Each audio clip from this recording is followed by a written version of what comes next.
بسم اللہ الرحمن الرحیم۔ السلام علیکم ورحمۃ اللہ وبرکاتہ۔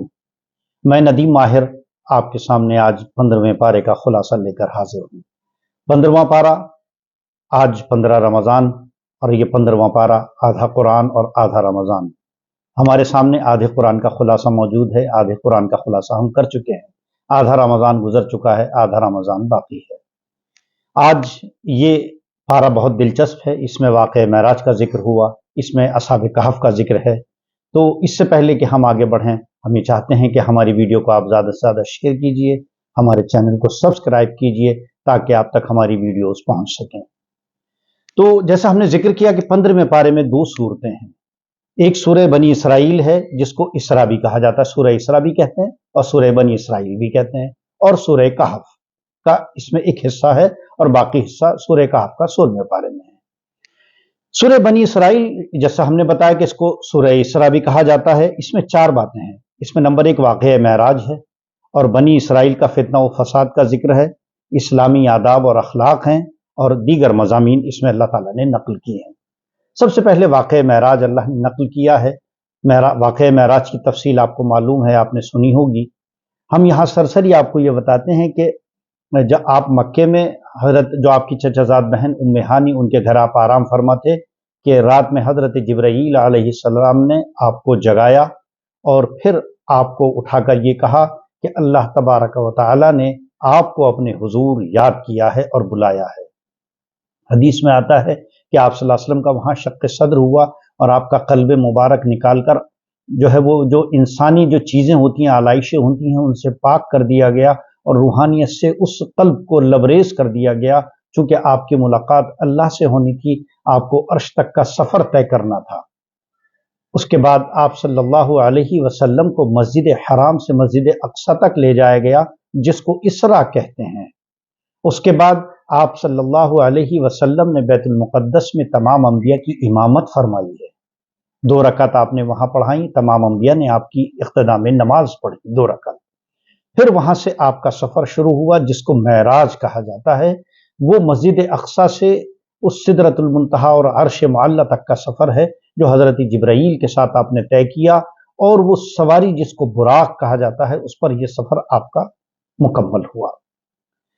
اس کے بعد وہاں پر اللہ تعالیٰ نے نمازیں فرض کی۔ جیسا کہ آپ کو معلوم ہے، نماز یہ معراج کا سب سے بڑا تحفہ ہے، اس لیے نماز کو کیا کہا جاتا ہے؟ معراج المومنین۔ جیسے کہ حضور اکرم صلی اللہ علیہ وسلم کو معراج عطا ہوئی، یعنی اللہ کی طرف سے میزبانی کا شرف حاصل ہوا۔ اللہ تعالیٰ میزبان تھے اور آپ صلی اللہ علیہ وسلم کی ذات مہمان تھی۔ ایسے ہی ایک مومن کے لیے نماز معراج ہے۔ جیسے کہ آپ کو معراج کے لیے بلایا گیا آسمان تک، ایک بندے کو 5 وقت اللہ تعالیٰ یہ موقع دیتے ہیں کہ تم آؤ اور میرے حضور کھڑے ہو کر میرے جو ہے وہ مہمان بن جاؤ۔ تو مومن کی معراج نماز اسی لیے۔ اور ایک عقیدہ ہمارا یہ ہے کہ آپ صلی اللہ علیہ وسلم کو معراج جسمانی ہوئی ہے۔ کچھ لوگوں کا ماننا روحانی نہیں، بلکہ معراج جسمانی ہوئی ہے اور جاگنے کی حالت میں ہوئی ہے۔ ہمارے آقا پیارے نبی صلی اللہ علیہ وسلم کو مسجد حرام سے مسجد اقصی اور پھر وہاں سے آسمانوں پر لے جایا گیا۔ جنت اور جہنم کی آپ نے سیر کی، آپ کی تمام انبیاء سے وہاں ملاقاتیں ہوئی ہیں، آپ نے پورا عرش معلی تک کا آپ کا سفر ہوا ہے۔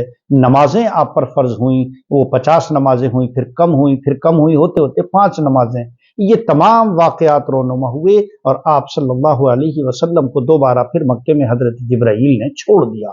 حدیث میں آتا ہے کہ اس پورے واقعے میں اگر دنیاوی وقت اگر ہم دیکھتے ہیں تو جس وقت آپ تشریف لے گئے ہیں تو دروازے کی کنڈی ہل رہی تھی، اور جب آپ واپس آئے ہیں تب بھی وہ کنڈی ہل رہی تھی۔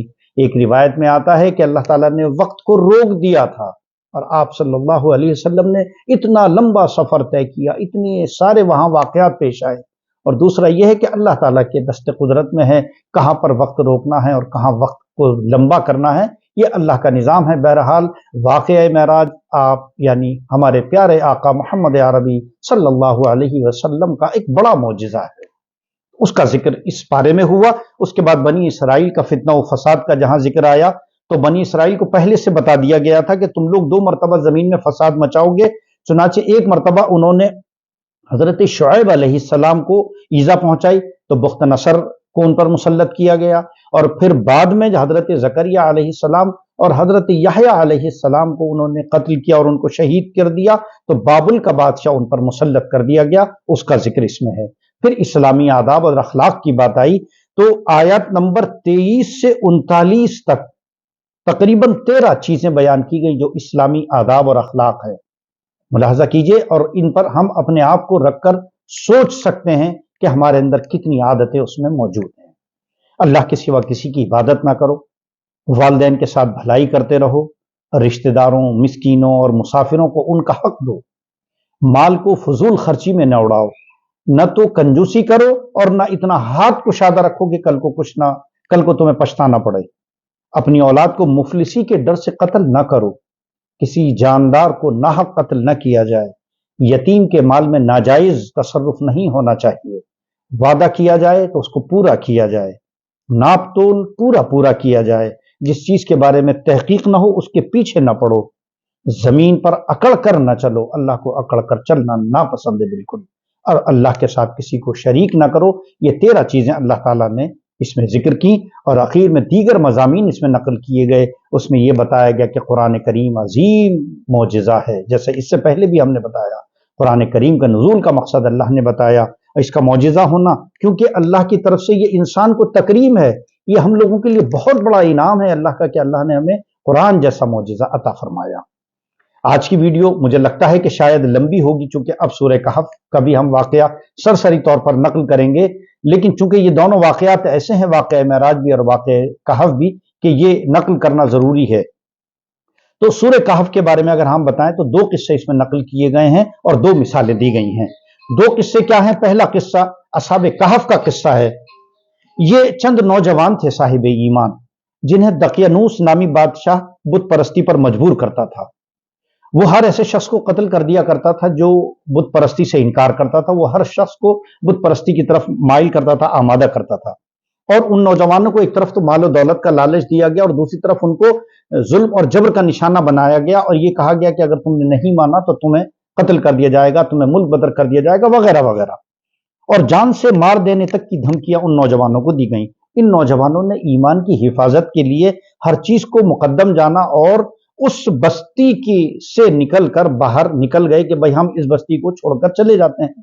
चुनाचे वो उस बस्ती को छोड़कर निकले। 7 नौजवान थे, 5 की भी आती है रिवायत, लेकिन बहरहाल इससे कोई अदद से फर्क नहीं पड़ता।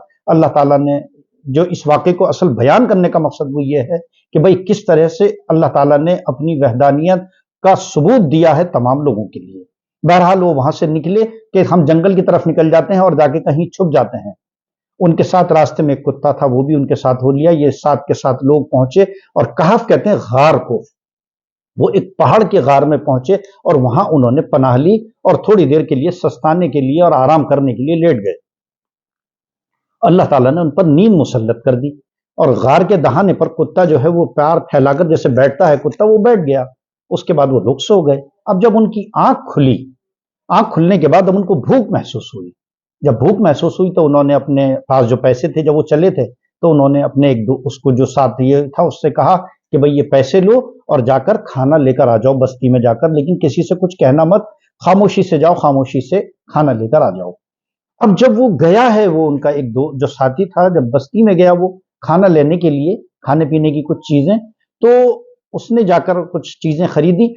और अब आप उसका पस मंजर देखिए, जब वो खाना लेने के लिए जिस बस्ती में गए तो वो बस्ती तो वही थी जो उनकी थी, लेकिन उस अरसे को तकरीबन 300 साल का अरसा हो गया था। यानी 300 साल का अरसा गुजर गया था और 300 साल तक ये लोग सोते रहे। जब वो पहुंचा वो शख्स, उसने खाना जो भी खाने पीने की चीजें ली और पैसे दिए। जब पैसे दिए तो वो उस दुकानदार ने कहा कि ये कौन से पैसे हैं? उसने कहा ये कौन से पैसे हैं? वही है जो हम जो होते हैं, जो चलते हैं। उसने कहा नहीं। उसको कुछ शुबह हुआ, चूंकि उनके यहाँ ये वाकया मशहूर था, नस्ल दर नस्ल ये वाकया वो लोग सुनते हुए आ रहे थे कि ऐसे ऐसे 7 नौजवान गायब हो गए थे जो चले गए थे बस्ती छोड़कर, उनका कुछ नहीं पता चला। बहरहाल वो बादशाह उस जमाने में नेक था, वो बादशाह जो था मुवाहिद था, हैं, अल्लाह को मानने वाला था, और वो बस्ती भी मुवाहिदों की थी, अल्लाह को मानने वाली थी। चुनाचे वो बादशाह के पास उसको ले जाया गया कि ये कह रहा है कि भाई हम तो कल ही यहाँ से गए हैं और इनके पास जो पैसे हैं ये तो 300 साल और फला इतने 100 साल पुराने हैं। बादशाह ने भी उस वाक़े को सुना था। बहरहाल पूरी बादशाह के साथ वो सब के सब लोग उस लड़के के साथ, उस साथी के साथ उस गार पर आए हैं कि भाई हम देखना चाहते हैं। बहुत एक रिवायत में आता है और तारीख में आता है कि बहुत सारे लोग बस्ती के उनके साथ आए कि भाई हम भी देखें ये 300 साल तक कैसे सोते रहे। जब वो लोग आए हैं, उसने कहा, साथी ने कहा अच्छा ठीक है मैं अंदर जा रहा हूं और मैं उन लोगों को बाहर लेकर आता हूं। वो अंदर गया और अल्लाह ताला ने उसको भी वहीं पर सुला दिया और सब के सबको अल्लाह ताला ने वहां पर उनको मौत वाक़ हो गई। बहरहाल ये असहाब कहफ का वाक़या था और इस वाक़े के अंदर बहुत सारी तफसीलात हैं। ये जो सूरा है आपको मालूम होगा कि बड़ी फजीलत वाली सूरा है, क्योंकि इसमें हजरत मूसा का बयान हुआ, इसमें सिकंदर का जो जुल्करनैन है, जुल्करनैन का जिक्र हुआ, इसमें हजरत खिज़र अलैहिस्सलाम का जिक्र हुआ, इसमें असहाब कहफ का जिक्र हुआ, इसमें तौहीद का जिक्र हुआ, इसमें दिल जमई का जिक्र हुआ, इसमें जिक्र इस बात का हुआ कि किस तरह से अपने आप को हक पर रखा जा सकता है और अल्लाह ताला की तरफ से नुसरत तब आती है जब आदमी हक पर कायम रहता है। बहरहाल ये सूरह कहफ का ये किस्सा था और इसके बाद दूसरा किस्सा इसमें हजरत मूसा और हजरत खिज़र का है, जो इंशाअल्लाहुल अज़ीज़ कल हम 16वें पारे में आपको बताएंगे। लेकिन इससे पहले आखिर में आपको ये बता दें कि इसमें दो मिसालों का अल्लाह ने जिक्र किया। पहली मिसाल, दो शख्स से दो दोस्त थे, एक के पास बागात और बहुत सारी खेतियां थीं, वो अकड़ता था और ये कहता था कि मेरे पास इतना सब कुछ है, इतना सब कुछ है। जो दूसरा उसका दोस्त था वो गरीब आदमी था, वो ये कहता था कि भाई इतना मत अकड़ा करो, इतने मत इतराया करो, बल्कि माशा अल्लाह कहा करो। लेकिन उसने माशा अल्लाह नहीं कहा।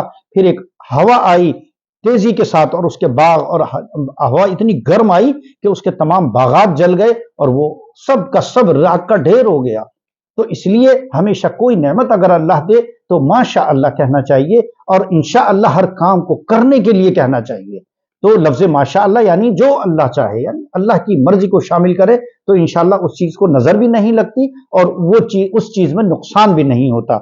आखिर में दूसरी मिसाल अल्लाह ताला ने दुनियावी जिंदगी की दी कि दुनियावी जिंदगी की मिसाल ऐसे है जैसे आसमान से पानी बरसा, जमीन सरसब्ज हो गई, हरी भरी हो गई और उसके बाद कुछ अरसे के बाद वही सरसब्ज जमीन सूखी हो जाती है और बिल्कुल बंजर हो जाती है। तो ये दुनिया की मिसाल है। आज का ये जो 15वें पारे का हमने आपके सामने जिक्र किया, इंशाअल्लाहुल अज़ीज़ कल फिर आपसे मुलाकात होगी। आपसे गुजारिश है कि वीडियो को शेयर कीजिए, खैर को फैलाइए, हमारे चैनल को सब्सक्राइब कीजिए, हमें दुआओं में याद रखिए, हम आपको दुआओं में याद रखते हैं। इंशाअल्लाहुल अज़ीज़ कल फिर 16वें पारे का खुलासा लेकर आपकी खिदमत में फिर हाजिर होंगे। वस्सलामु अलैकुम वरहमतुल्लाहि वबरकातुहू।